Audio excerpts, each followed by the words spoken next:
মহান সৃষ্টিকর্তা নিজ হাতে সাজিয়ে তুলেছে গ্রাম। গ্রাম বাংলার জীবনযাপন কত সহজ, সুজলা সুফলা শস্য শ্যামলা গ্রামীণ জীবনযাপন কত সুন্দর, কত সহজ। আর তাই তো ঘুরে ফিরে চলে এলাম গ্রামে একেবারের জন্যই। তো হ্যালো এভরিওয়ান, আসসালামু আলাইকুম। কেমন আছেন সবাই?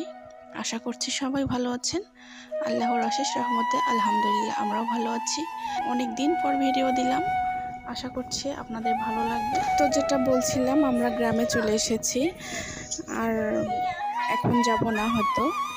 তো আসলেই আমরা গ্রামে চলে এসেছি আর এটা আমাদের গ্রামের বাড়ি। তো বাড়িতে এসে আমি কিছু সবজি লাগিয়েছিলাম, শাক, শসা।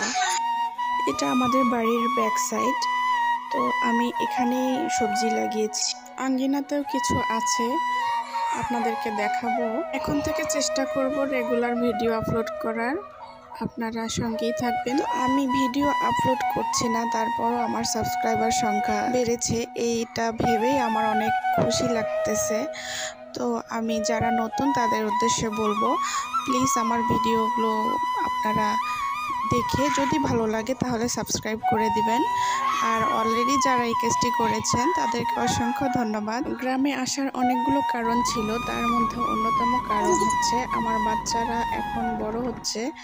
তো আমি চাই যে তারা তাদের শৈশবে তাদের গ্রামের বাড়িতে কিছু স্মৃতি রাখুক, আর এটা তারা মনে রাখবে বড় হয়ে। তো এটা একটা ছোট্ট কারণ।